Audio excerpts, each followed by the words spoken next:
Lan SUV Hybrid ដែលបងប្អូនចង់បានឥឡូវមកដល់ហើយបច្ចេកវិទ្យាថ្មីទំនើបខាងក្នុងទលាកៅអី3ជួរសំខាន់ប្រើប្រាស់ប្រព័ន្ធ Hybrid ប៉ុង2បងប្អូនសំចៃខ្លាំងមែនទែនចាក់សាំងមកពេញជិះបានរហូតដល់1100គីឡូហើយនេះគឺជា Ford HL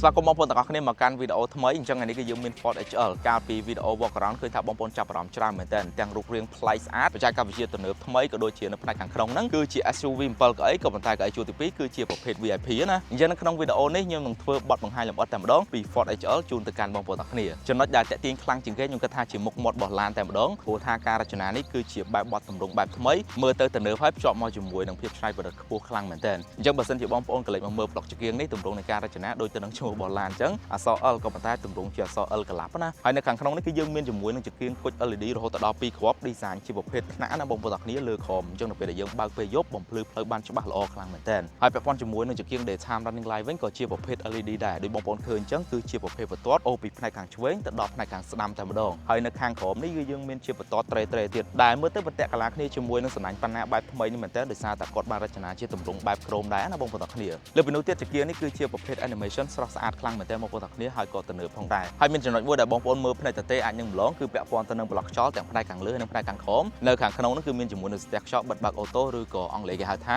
active rear shutter ដោយសារតែនេះគឺជាឡាន hybrid នៅពេលដែលយើងប្រើប្រាស់តែកម្លាំងម៉ូទ័រស្ទះហ្នឹងនឹងបិទសិនប៉ុន្តែនៅពេលដែលម៉ាស៊ីនរបស់យើងប្រឆេះឬក៏ឡើងស្ថានភាពស្ទះហ្នឹងនឹងបើកវិញដើម្បីឲ្យខ្យល់ចូលទៅបញ្ចុះកម្ដៅម៉ាស៊ីននៅផ្នែកខាងក្នុងពាក់ព័ន្ធទៅនឹងកាំងខាងក្រោមឃើញថាមាន highlight ពណ៌ខ្មៅ design មកជាទម្រង់អក្សរ C នៅពីចំហៀងនេះក៏ជា mode ធ្វើឲ្យឡានរបស់យើងកាន់តែតាក់ទាញជាពិសេសទៀតហ្នឹងនៅចំហៀងហ្នឹងគឺមានជាមួយនឹងប្លុកខ្យល់ដើម្បីជួយទប់លំនឹងឬក៏បង្កើតជាកម្លាំងសង្កត់ក្បាលឡានរបស់យើងនៅពេលដែលយើងរត់លឿនទៅលើផ្នែកយ៉ាននេះទំហំសមមួយរាងឡានមកបងប្អូនទាំងគ្នា20 inch ហើយតាក់ទងទៅនឹងការរចនាឃើញថាទម្រង់ជាអក្សរ Y ហើយនិងអក្សរ L ព័ទ្ធជុំវិញតែម្ដងហើយក៏ជាប្រភេទ two tone ឬក៏ពីរពណ៌ដែរមើលទៅស្អាតមែនទែនរីឯសំបកកង់វិញគឺជា brand Pirelli ដែលជាទូទៅ Pirelli គឺជាសំបកកង់បំពាក់ស្តង់ដារទៅលើឡាន luxury បងប្អូនទាំងគ្នាហើយសម្រាប់កាឡារបស់វាគឺជា Scorpion MS គឺជាប្រភេទកាឡាដែលកាត់បន្ថយសម្លេងរំខានបានច្រើនកាត់បន្ថយរលាកក៏ដូចជាម៉ាអែហ្មងនៅពេលដែលយើងបើកផ្លូវភ្លៀងដៃទ្វារគឺជាប្រភេទលឹបលៀនមែនតើ function របស់វាល្អខ្លាំងមែនតើនៅពេលដែលយើងបើកលឿននៅពេលដែលលឹបចូលទៅផ្នែកខាងក្នុងនេះខ្យល់ដែលហូរមកពីចំហៀងឡានរបស់យើងគឺនឹង smooth ល្អអត់មានអីប្រទាក់ទេអញ្ចឹងកាត់បន្ថយសម្លេងរំខានបានច្រើន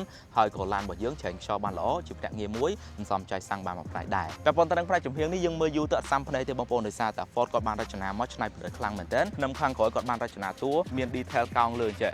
ហើយសំខាន់ឡានហ្នឹងគឺជាប្រភេទ two tone ខាងក្រោមពណ៌សខាងលើពណ៌ខ្មៅហើយឡាយជាមួយនឹងកាំងក្រោមអញ្ចឹងណាយើងមើលទៅគឺលយមែនតើអូខេអញ្ចឹងពាក់ព័ន្ធទៅនឹងផ្នែកខាងក្រោយដោយសារតែនេះគឺជាឡាន hybrid ដែលមានកម្លាំងស្ទុះខ្លាំងដែរបងប្អូនអញ្ចឹង Ford គាត់អាចចោលបានទេជាមួយនឹង spoiler ដើម្បីទប់លំនឹងក៏ដូចជាពាក់ព័ន្ធទៅនឹងការរចនាភ្លើង stop ស្តៀងទៅនឹងផ្នែកខាងមុខមានជាមួយនឹង mode បែប slim នៅពីចំហៀងហើយខាងក្រោមនេះយើងឃើញជាភ្លើង stop បែបថ្នាក់រីឯផ្នែកខាងលើគឺជាប្រភេទភ្លើងមកបន្ទាត់ឬក៏មួយឡាញតែម្ដងក៏ប៉ុន្តែគាត់បាន design ប្រដាច់ដោយដាក់ជាមួយនឹង logo H នៅចំកណ្ដាលនឹងវិញដែលយើងមើលទៅគឺ premium ក៏ដូចជាទំនើបខ្លាំងមែនទែនអញ្ចឹងពាក់ព័ន្ធទៅនឹងប្រព័ន្ធទំនើបវិញនៅក្នុងការបើក club របស់ឡាននេះពិសេសខ្លាំងមែនទែនបងប្អូនអត់មានប៊ូតុងដែលយើងត្រូវចុចទេគឺយើងអាចប្រើប្រាស់ logo របស់ Ford ដើម្បីចុចបើកបានឬក៏បងប្អូនជាប់ដៃយើងអាចពង្រាសជើងដើម្បីបើកក៏បានដែរហើយទោះបីជា HL គឺជាឡានគ្រួសារកៅអី3ជួរយើងឃើញថា space ខាងក្រោយនេះរៀងធំក៏ដូចជាបើសិនជាបងប្អូនប្រើប្រាស់តែសមាជិក4នាក់យើងអាចប្តេកកៅអីនៅផ្នែកខាងក្រោយបានដើម្បីទទួលបាន space កាន់តែទូលាយជាងមុនហើយបើនិយាយអស់មកទៅ space ហ្នឹងគឺមានគ្រប់នៅខាងក្នុងមួយតង់ទៀតដែលយើងឃើញទូលាយខ្លាំងមែនទែនដោយសារតែកង់ស្គូរបស់ឡាននេះគឺគេដាក់នៅក្រោមបាតឡានពាក់ព័ន្ធទៅនឹងទំហំរបស់ឡានបើសិនជាបងប្អូនមើលពីបដ ாய் ទៅគឺថា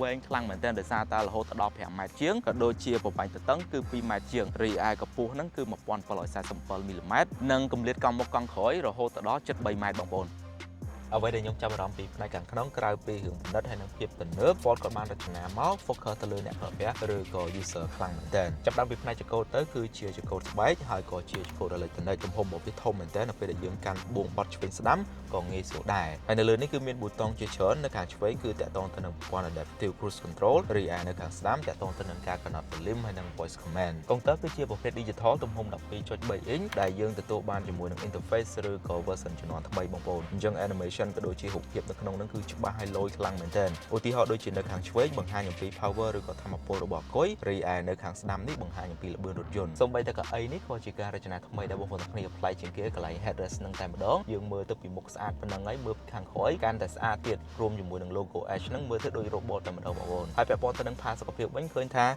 យើងអង្គុយទៅទន់ស្រួល space ធំទូលាយដូចបងប្អូនឃើញចាក់ស្ដែងអញ្ចឹងយើងអាចប្រើប៊ូតុងបញ្ជាបានយ៉ាងងាយស្រួលហើយកៅអី passenger នេះទៀតមានប៊ូតុងនៅកន្លែងចំហៀងនេះងាយស្ ស្រួលយើងរុញទៅមុខទៅក្រោយទៀតផងហើយជាពិសេសគឺមានជាមួយនឹងមុខងារក្តៅត្រជាក់នឹងតែម្ដងអញ្ចឹងពាក់ព័ន្ធទៅនឹងតាប្លូនេះវិញដូចបងប្អូនឃើញអញ្ចឹងគឺជាប្រភេទស្បែកប៉និតខ្លាំងមែនទែនហើយក៏ទំនើបខ្លាំងដែរដោយសារតែអត់មានប៊ូតុងទេ Ford គាត់បានដាក់បញ្ចូលទៅក្នុងអេក្រង់ touch អស់ហើយពាក់ព័ន្ធទៅនឹងអេក្រង់ touch របស់យើងវិញគឺជាទម្រង់ផ្ដេកទំហំ 13.2 inch អញ្ចឹងគឺយើងអាច connect ទៅ Apple CarPlay Android Auto ក៏ដូចជា control តាក់ទងទៅនឹងមុខងារម៉ាស៊ីនត្រជាក់នៅផ្នែកខាងក្រោមនេះហើយក៏ជាកន្លែងដែលបងប្អូនត្រូវ touch កំណត់តាក់ទងទៅនឹង driving mode ឬក៏ប្រព័ន្ធគ្រប់គ្រងការបើកបរដែរបន្ថែមលើពីនឹងទៀតនៅក្នុងឡានរបស់យើងនេះមាន speaker រហូតដល់12បងប្អូនទាំងគ្នានៅខាងមុខនេះក៏មានកៅអីជួរទី2ក៏មានកៅអីជួរទី3ក៏មានដែរអញ្ចឹងស្រង់សំជុំវិញឡានព្រោះស្ដាប់ទាំងអស់គ្នាតែម្ដងហើយនៅកន្លែងដៃទ្វារហ្នឹងការរចនាគឺលាយជាមួយនឹងស្បែកឆៅក្រោមក៏ដូចជា ambient light នៅផ្នែកខាងក្រោមនិងកញ្ចក់មើលខាងក្រោយនេះគឺមានមុខងារកាត់ចំណាំងផ្លាតអញ្ចឹងគឺល្អខ្លាំងមែនទែននៅពេលដែលយើងបើកពេលយប់អញ្ចឹងណាក៏ដូចជាលើដំបូលគឺយើងទទួលបានដំបូលកញ្ចក់ឬក៏ panoramic sunroof ដែលយើងអាចបើកបានពាក់កណ្ដាលនៅផ្នែកខាងមុខទៀតផ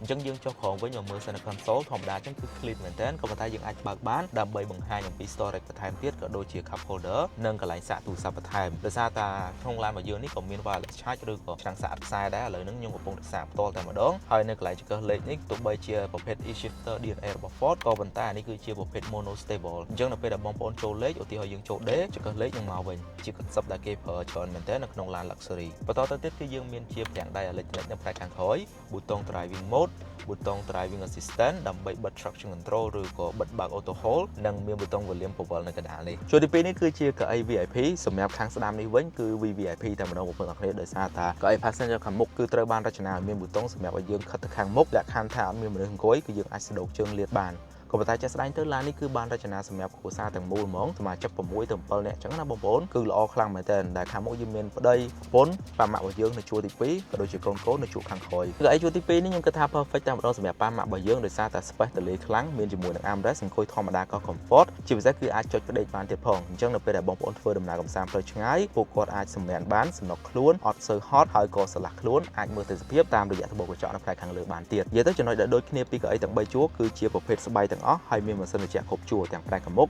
កណ្ដាលក៏ដូចជាផ្នែកខាងក្រោយដែលផ្នែកកៅអីជួរទី2នេះគឺយើងអាចសេរីនៅកន្លែងជង្គង់មានប៊ូតុង touch លាយជាមួយនឹងប៊ូតុងកាត់អញ្ចឹងណាបងប្អូននៅផ្នែកខាងក្រោមហ្នឹងក៏មានរុនសាកទាំង Type A និង Type C ផងដែរដើម្បីទៅអង្គុយកៅអីជួរខាងក្រោយគឺយើងអាចកាច់កន្លែង armrest នេះឡើងងាយស្រួលខ្លាំងមែនទែនហើយក៏ space ធំដែរងាយស្រួលចូលទៅកៅអីជួរទី3តែប៉ុន្តែដល់កៅអីជួរទី3ដោយសារតែឡានរបស់យើងប្រវែងបណ្ដោយរហូតដល់5ម៉ែត្រជាងក៏ដូចជាកម្រិតកង់ជិត3ម៉ែត្របងប្អូនទាំងគ្នាអញ្ចឹងសម្រាប់ space ជាក់ស្ដែងទៅគឺទលាយខ្លាំងមែនទែនហើយពាក់ព័ន្ធទៅនឹងកៅអីនេះ Ford ក៏បានរចនាមករៀងខ្ពស់នៅពេលដែលយើងអង្គុយទៅក៏អត់ទល់ជង្គង់ខ្លាំងដែរអញ្ចឹងផាសុខភាព AM តែម្ដងរីឯ space សម្រាប់ដាក់អីវ៉ាន់គឺយើងមានជំហានសងខាងតែម្ដងសម្រាប់ដាក់ទូរស័ព្ទឬក៏ iPad laptop ផ្សេងៗណាបងប្អូនគ្នាក៏ដូចជា cup holder និងមានរុនសាក Type A ទៀតផងខាងលើគឺជារុនម៉ាស៊ីនត្រជាក់ដែលយើងអាចកាច់សេរីទៅមុខទៅក្រោយបានអញ្ចឹងទោះបីជាអង្គុយ3នាក់ក៏អត់ថប់ដែរចំណារអារម្មណ៍របស់ខ្ញុំនៅពេលដែលបើកឡាននេះដំបូងច្បាស់ណាស់គឺតាក់ទងទៅនឹងសលេងតែម្ដងបងប្អូនទាំងគ្នាដោយសារតែជាឡាន hybrid អញ្ចឹងគឺស្ងាត់ស្រួលខ្លាំងមែនទែនហើយនៅពេលដែលយើងជន់ low speed ចេះទៀតស្ងាត់ជ្រាបតែម្ដងពាក់ព័ន្ធទៅនឹងម៉ាស៊ីនឡានបងប្អូនបែរជាឆ្ងល់ច្រើនហើយអញ្ចឹងឡាននេះគឺជាម៉ាស៊ីន EcoBoost ចំណុះ 2.0 បើបុកជាមួយនឹង motor អគ្គិសនីពលកម្លាំងបានរហូតដល់271 horsepower និងកម្លាំងរមុលរហូតដល់404 Newton m តាក់ទងទៅនឹងការប្រើប្រាស់វាគឺជាប្រភេទប៉ុង2អញ្ចឹងគឺយើងអាចបើកគ្រប់ផ្លូវបានទាំងអស់ហើយពាក់ព័ន្ធទៅនឹង driving mode ក្រៅពី normal ហើយនិង eco បងប្អូនមាន3បន្ថែមទៀតគឺ sport slippery ហើយនិង trail អញ្ចឹងនៅក្នុងការវាចេញឬក៏យើងត្រូវការល្បឿនខ្លាំងយើងអាចប្រើ sport ហើយ slippery នៅពេលដែលយើងបើកផ្លូវភ្លៀងឬក៏ផ្លូវ trail នៅពេលដែលយើងបើកផ្លូវ off road អញ្ចឹងណាបងប្អូនដូចខ្ញុំនិយាយចឹងសម្រាប់ឡាននេះគឺសមត្ថភាពខ្លាំងមែនទែនអញ្ចឹងយើងសម័យថាចង់ទៅណាជូនយើងបានទៅទាំងអស់តែម្ដងការប្រើប្រាស់កុងទ័រ digital ឡាននេះខ្ញុំមានអារម្មណ៍លយខ្លាំងមែនទែនដូចឡាន sport អញ្ចឹងដោយសារតែ interface ថ្មីប្រព័ន្ធ hybrid របស់ឡានណាខាងស្ដាំគឺគេបង្ហាញអំពីល្បឿនពេលដែលយើងជន់ទៅគឺវាឡើងលើដូចលេងហ្គេមអញ្ចឹងរីឯខាងឆ្វេងនេះគឺពាក់ព័ន្ធជាមួយនឹងប្រព័ន្ធ hybrid មាន2 level ពេលដែលយើងប្រើប្រព័ន្ធ hybrid វានឹងឡើងទៅលើចំណែកតែពេលបងប្អូនទាំងគ្នាជន់ប្រាំងវានឹងចេញពណ៌បៃតងឬក៏ធ្លាក់មកខាងក្រោមវិញមូលហេតុគឺដោយសារតែឡាន hybrid មានភ្ជាប់មកជាមួយនឹងប្រព័ន្ធ regenerative braking system អាចបំលែងពីថាមពលកម្ដៅពេលដែលយើងជន់ប្រាំងបញ្ចូលទៅថាមពលអគុយរបស់យើងជាមុខងារមួយដែលសំចៃខ្លាំងមែនទែនឧទាហរណ៍ថាបងប្អូនបើកចុះពីលើភ្នំគឺវានឹងបំលែងថាមពលទៅអគុយរបស់យើងរហូតអញ្ចឹងគឺយើងអាចចំណេញថាមពលអគ្គិសនីច្រើនមួយវិញទៀតខ្ញុំចាប់អារម្មណ៍ថានៅពេលដែលយើងប្រើប្រាស់ក្នុងក្រុងគឺសំចៃខ្លាំងមែនទែនបងប្អូនដូចជាពេលដែលយើងត្រូវឈប់ stop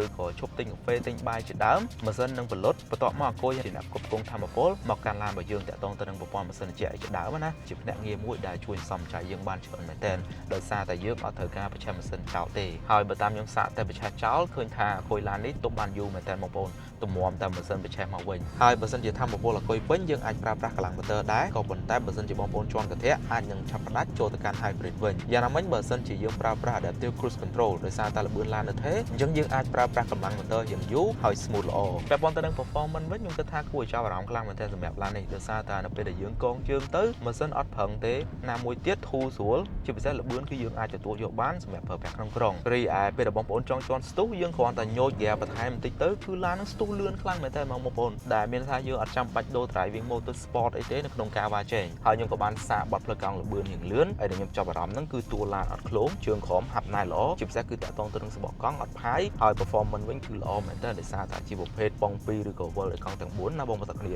យើងទទួលអារម្មណ៍បានថាសុវត្ថិភាពមានទំនុកចិត្តឬក៏ confident ខ្លាំងមែនទែននៅក្នុងការបួងចង្កូតផ្លូវកង់ហ្នឹងហើយខ្ញុំគិតថាសមត្ថភាពជើងក្រោមរបស់ឡាននេះខ្លាំងក៏ដោយសារតែ Ford គាត់បានប្រើប្រាស់ជាមួយនឹងប្រភេទឯករាជ្យបងប្អូនគ្នាទាំងមុខទាំងក្រោយតែម្ដងអញ្ចឹងនៅពេលដែលយើងជាន់ល្បឿនលឿនទៅគឺហាប់ណែនហើយនៅពេលដែលយើងបើកផ្លូវរដិបរដប់ក៏អត់សូវរលាក់ដែរជាពិសេសគឺទប់ឃ្លោងឬក៏ទប់លំនឹងឡានបានល្អបើនិយាយពាក់ព័ន្ធទៅនឹងប្រព័ន្ធសុវត្ថិភាពវិញគឺខ្ញុំចង់រំលឹកតាំងពីរឿងសាច់ដែករបស់ឡានទៅតែម្ដងគឺមានអារម្មណ៍ថាហាប់ណែនមែនទែននៅពេលដែលបងប្អូនចាប់កាន់ដៃទ្វារនេះគឺយើងទទួលបានអារម្មណ៍ quality ឬក៏គុណភាពនៃការផលិតរបស់ Ford តែម្ដងហើយតាក់ទងទៅនឹងប្រព័ន្ធទំនើបសុវត្ថិភាពវិញគឺយើងមាន Marketplace សម្រាប់ Ford HL នេះបងប្អូនទាំងគ្នាមានប្រព័ន្ធទប់ដំណឹងពេលឡើងចំណោតប្រព័ន្ធផ្ដោតដំណឹងគ្រោះថ្នាក់ផ្នែកជំហានរថយន្តឬក៏បន្លាញ Sport ប្រព័ន្ធជំនួយដៃចង្កូតរំលឹកអ្នកបើកបរនៅក្នុងកន្លងត្រឹមត្រូវនិងតម្រងកន្លងផ្លូវក៏ដូចជាប្រព័ន្ធផ្ដោតសញ្ញាគ្រោះថ្នាក់ពេលមានឧបសគ្គឬក៏អ្នកថ្មើរជើងឆ្លងកាត់ថែមទាំងមានប្រព័ន្ធចាប់ប្រាំងបន្ទាន់ដោយស្វ័យប្រវត្តិក្រោយមានការប៉ះទង្គិចទៀតផងផ្នែកខាងក្រោយគឺមានជាកាមេរ៉ា digital និង sensor ដើម្បីផ្ដោតសញ្ញានៅពេលដែលយើង reverse ឬក៏ឆែកហើយចុងក្រោយគឺជាប្រព័ន្ធមួយដែលខ្ញុំស្រឡាញ់ជាងគេគឺជា adaptive cruise control